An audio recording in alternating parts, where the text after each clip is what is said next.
6 কাঠা জমির ধান বিক্রি করলে কত টাকা লাভ হয় সেটাই আমি আজকে আপনাদেরকে জানানোর চেষ্টা করব।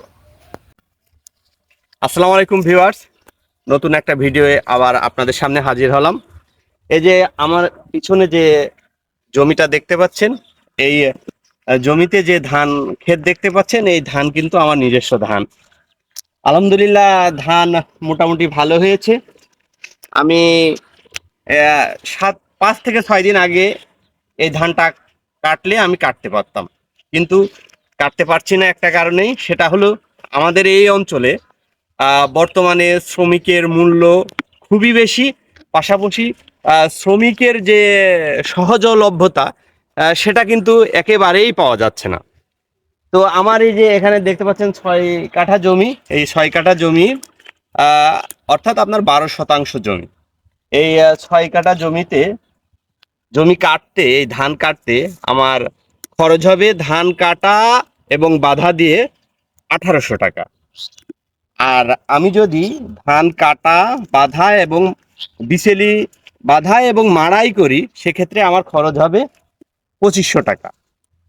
আচ্ছা, এই 6 কাঠা জমিতে আমি কত মন ধান পাবো? হয় 7 মন, না হয় 8 মন। আচ্ছা, আমি 7 মন করেই ধরি। বর্তমানে ধানের বাজার মূল্য কত জানেন? 1200 টাকা মন। তাহলে আমার এই জমিতে যদি 7 মন ধান হয়, আমি যদি বিক্রি করি, তাহলে আমি টোটালি টাকা পাচ্ছি 8400 টাকা। 8400 টাকা আমার পকেটে উঠছে। কিন্তু এখানেই কিন্তু শেষ নয়। আপনি যখন ধানটা শুরু করলেন, ধান লাগানো শুরু করলেন, তখন কিন্তু আপনার এই জমিতে 3টা থেকে 4টা চাষ দেয়া লেগেছে, সেখানে একটা খরচ গিয়েছে। তারপরে সার প্রয়োগ করেছেন, তারপরে ধানের বীজ সংগ্রহ করেছেন, বীজ দিয়েছেন, বীজ লাগিয়েছেন, সেখানে একটা শ্রমিকের খরচ গিয়েছে। 3 থেকে 4 বার আপনি সার প্রয়োগ করেছেন, কীটনাশক দিয়েছেন, সেই খরচ হয়েছে। পাশাপাশি আপনার এই ধানে মিনিমাম আমি 3 থেকে 4 বার স্প্রে করেছি, সেই খরচ হয়েছে। তাহলে আপনারা বুঝুন 6 কাঠা জমির ধান বিক্রি করে আমার পকেটে কত টাকা আসছে। এই হলো বর্তমান কৃষকের অবস্থা। সাথেই দেখতে পাচ্ছেন আমার একজন শ্রদ্ধেয় চাচা, উনি কিন্তু একজন সফল কৃষক এবং নিজেই ফসল উৎপাদন করে। কিন্তু বর্তমান প্রেক্ষাপটে কৃষি এই ধান উৎপাদন করে উনি কতটা সন্তুষ্ট বা ওনার কতটা সফলতা এসেছে নিজের মুখ থেকেই শুনুন। কাকা, এবার ধান ছিল কতটুকু? 3.5 বিঘে। 3.5 বিঘা। তো আপনার ধান কাটা, বিচেলি বাঁধা, মাড়াই করা এবার কত টাকা করে যাচ্ছে জনের?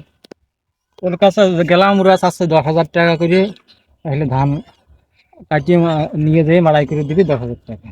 তাহলে আপনার কি থাকছে? আমার তো দেখছি যে কিছুই থাকে না। আবার নিয়া খরচ? ওই নিয়া খরচ দিয়ে ওরা বলেছে যে এই 10,000 টাকা, হ্যাঁ, কিন্তু বিষয়টা হচ্ছে যে আমার কি থাকবে, আরো লিসের ভুইয়া সব কিছু থাকছে।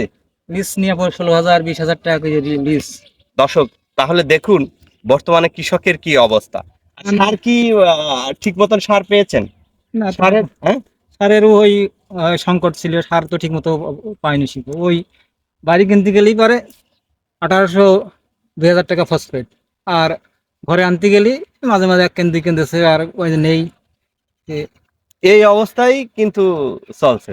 এই অবস্থায় চলছে। তাহলে বুঝুন কৃষকের আসলে কত কষ্ট হয়। যে কৃষক আমার আপনার মুখে অন্ন তুলে দেয়, সেই কৃষকই আসলে ভালো থাকে না।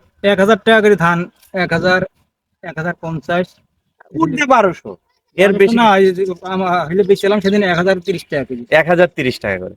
দেখেন বর্তমানে আমাদের কৃষকের কেমন অবস্থা। সবাই ভালো থাকবেন, ভিডিওটা ভালো লাগলে শেয়ার করবেন। আসসালামু আলাইকুম।